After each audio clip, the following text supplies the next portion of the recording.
जी, राम जी और कृष्ण जी को लोग इसलिए भगवान बोलते हैं क्योंकि उन्होंने अनेकों लीलाएं करी थी। आप लोग कह रहे हैं कबीर जी परमात्मा है, तो उन्होंने कौन सी लीलाएं की थी? देखिए, शेख तकी द्वारा कबीर साहब जी को 52 बार मारने का प्रयास किया गया, लेकिन उनके द्वारा जितने भी प्रयास किए गए वो सभी फेल गए। जैसे कि कबीर साहब जी को खूनी हाथी के द्वारा मारने का प्रयास किया गया, लेकिन वो भी फेल गया।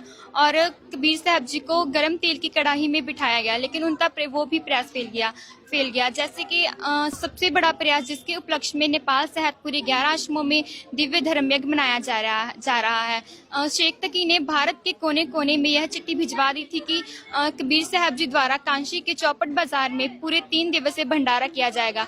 भंडारा करने वाले प्रत्येक व्यक्ति को भंडारा करने के बाद एक दोहर और एक मोहर दी जाएगी, जिसके लालच में भारत के कोने कोने से सभी धर्मगुरु कांशी के चौपट बाजार में इकट्ठे हो गए थे।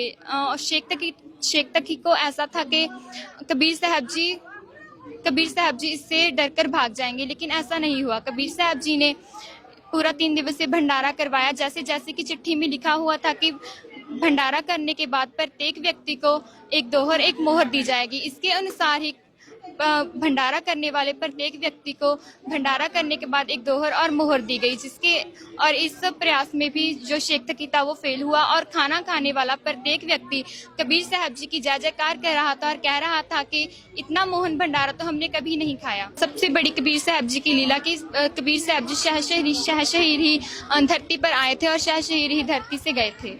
जी, धन्यवाद। धन्यवाद। अधिक जानकारी के लिए डाउनलोड करें संत रामपाल जी महाराज ऐप व सब्सक्राइब करें संत रामपाल जी महाराज यूट्यूब चैनल।